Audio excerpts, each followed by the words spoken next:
കർത്താവിൻ്റെ മഹത്വമുള്ള നാമം വാഴ്ത്തപ്പെടുമാറാകട്ടെ. അനുഗ്രഹീതമായ ഈ നല്ല പ്രഭാതത്തിനായിട്ട് കർത്താവിന് സ്തോത്രം ചെയ്യുന്നു. ഈ പ്രഭാത സന്ദേശം കേൾക്കുന്ന എല്ലാ പ്രിയപ്പെട്ടവർക്കും വീണ്ടും വരുന്നവനായ ക്രിസ്തുയേശുവിൻ്റെ നാമത്തിൽ എൻ്റെ പ്രഭാത വന്ദനങ്ങളെ ഈ നിമിഷം അർപ്പിക്കുകയാണ്. പ്രാർത്ഥനയോട് ദൈവാശ്രയത്തോടും കൂടെ ഈ സന്ദേശത്തിലേക്ക് നിങ്ങളുടെ ശ്രദ്ധയെ തിരിക്കുന്നു. നമുക്കേവർക്കും പരിചിതമായ ഒരു വാക്യമാണ് ഇന്ന് പ്രഭാതത്തിൽ നിങ്ങളുമായി പങ്കുവയ്ക്കുവാൻ കർത്താവിൽ ശരണപ്പെടുന്നത്. ഉൽപ്പത്തി പുസ്തകം 12-ാം അധ്യായത്തിൻ്റെ 1-ാമത്തെ വാക്യം. യഹോവ അബ്രഹാമിനോട് അരുളി ചെയ്തത് എന്തെന്നാൽ, നീ നിന്റെ ദേശത്തെയും ചാർച്ചക്കാരെയും പിതൃഭവനത്തെയും വിട്ട് പുറപ്പെട്ട് ഞാൻ നിന്നെ കാണിക്കാനിരിക്കുന്ന ദേശത്തേക്ക് പോകുക.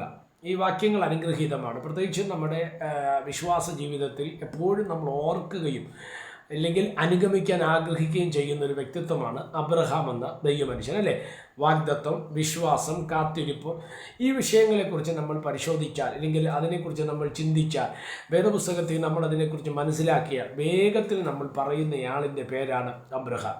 അബ്രഹാം കാത്തിരുന്നത് പോലെ വേറെ ആരും കാത്തിരുന്നിട്ടില്ല. അബ്രഹാം വിശ്വസിച്ചതുപോലെ, ദൈവത്തിൽ വിശ്വസിച്ചതുപോലെ വേറെ ആരും വിശ്വസിച്ചിട്ടില്ല. സ്തോത്രം.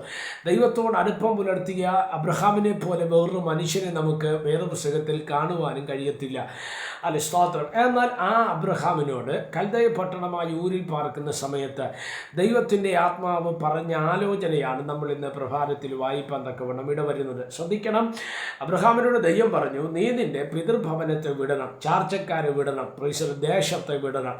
ഈ 3 കാര്യങ്ങൾ വിട്ട് പുറപ്പെട്ട് ഞാൻ നിന്നെ കാണിപ്പാനിരിക്കുന്ന ദേശം നോക്കി പുറപ്പെടുക. സ്തോത്രം. 12-ാം അധ്യായത്തിൻ്റെ അവസാനത്തെ 2 വാക്യങ്ങൾ നമ്മൾ പരിശോധിച്ചാൽ അവിടെ പറയുന്നുണ്ട്, സ്തോത്രം, അബ്രഹാമിനോടാണ് ദൈവശബ്ദം വെളിപ്പെട്ടത്, അല്ലേ? എന്നാൽ തേരഹിൻ്റെ കൂടെ, അല്ലെങ്കിൽ തേരഹാണ് ആ യാത്ര ലീഡ് ചെയ്യുന്നത്. ഹാരാനിൽ അബ്രഹാമിനെയും നഹോറിൻ്റെ മകനായ ലോത്തിനെയും സാറായിയെയും ഹാരാനിൽ കൂട്ടിക്കൊണ്ടുവരുന്നത് ആ അബ്രഹാമിൻ്റെ അപ്പനായ തേരഹാണ്. അപ്പോസ്തല പ്രവൃത്തികളുടെ പുസ്തകം 7-ാം അധ്യായത്തിൻ്റെ 4-ാമത്തെ വാക്യത്തിൽ ഹാരാനിൽ വെച്ചാണ് അബ്രഹാമിൻ്റെ അപ്പനായ തേരഹ് മരണപ്പെടുവാനിട വരുന്നത്. സ്തോത്രം. എന്താണ് തേരഹുമായി ബന്ധപ്പെട്ടുള്ള ദൈവിക പരാമർശം? ദൈവവചനത്തിൻ്റെ ആണെന്ന് നമ്മൾ പരിശോധിച്ചാൽ തേരഹ് എന്ന വാക്കിന് ദൈവശാസ്ത്രപരമായി കൊടുത്തിരിക്കുന്ന അർത്ഥം താമസം എന്നാണ്. ലേറ്റ് ആകുക എന്നുള്ളതാണ് ഇതിൻ്റെ അർത്ഥം. എന്നാൽ ആ വിഷയത്തിൻ്റെ ആഴം നമ്മൾ പരിശോധിച്ച് ശ്രദ്ധിക്കണേ. അബ്രഹാമിൻ്റെ ജീവിതത്തിനകത്ത് ദൈവം വെളിപ്പെടുത്തിയ വാഗ്ദത്തങ്ങൾ താമസിച്ചതിനൊരു കാരണം അബ്രഹാമിൻ്റെ അപ്പനായ തേരഹായിരുന്നു. ആ മുന്നോട്ടുള്ള അവൻ്റെ വിശ്വാസ ജീവിത യാത്രയിൽ, അല്ലെങ്കിൽ വാഗ്ദത്തത്തിലേക്കുള്ള യാത്രയിൽ തേരഹ് ഒരു തടസ്സമാണ് എന്ന് ദൈവം കണ്ടിട്ടാകണം ഹാരാനിൽ വെച്ച് തേരഹ് മരണപ്പെടുവാൻ തക്കവണ്ണം ഇടയായി. ഇന്ന് പ്രഭാതത്തിൽ ഈ സന്ദേശം നിങ്ങൾ കേൾക്കുമ്പോൾ ഓർക്കുക, ചില തടസ്സങ്ങളെ ദൈവം നമ്മുടെ മുമ്പിൽ നിന്ന് നീക്കുവാൻ തക്കവണ്ണം ശക്തനാണ്. 2, അബ്രഹാമിൻ്റെ ജീവിതത്തിൽ വന്ന 2-ാമത്തെ ഒരു പ്രതിസന്ധി എന്ന് പറയുന്നത് ഹാരാനാണ്.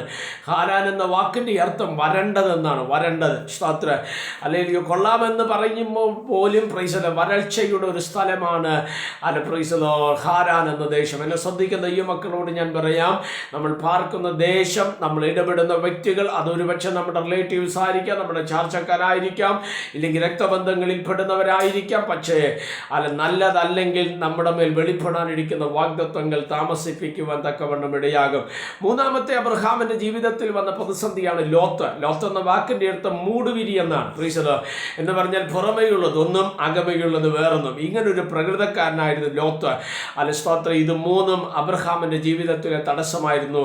ഇത് മുന്നമേ കണ്ട ദൈവം അബ്രഹാമിനോട് പറഞ്ഞു, നീ നിന്റെ പിതൃഭവനത്തെ, ചാർച്ചക്കാരെ, സ്വദേശത്തെ വിട്ട് ഞാൻ നിന്നെ കാണിപ്പാനിരിക്കുന്ന ദേശം നോക്കി പുറപ്പെടുക. ദൈവശബ്ദത്തിന് വിധേയപ്പെട്ട് വിടേണ്ടതിന് വിട്ട് പുറപ്പെടാൻ നീ തയ്യാറായാൽ നിന്റെ വാഗ്ദത്തങ്ങൾ ജീവിതത്തിനകത്ത് വെളിപ്പെടുക തന്നെ ചെയ്യും. അതിനായിട്ട് കർത്താവ് നമ്മളെ ഒരുക്കിയെടുക്കട്ടെ.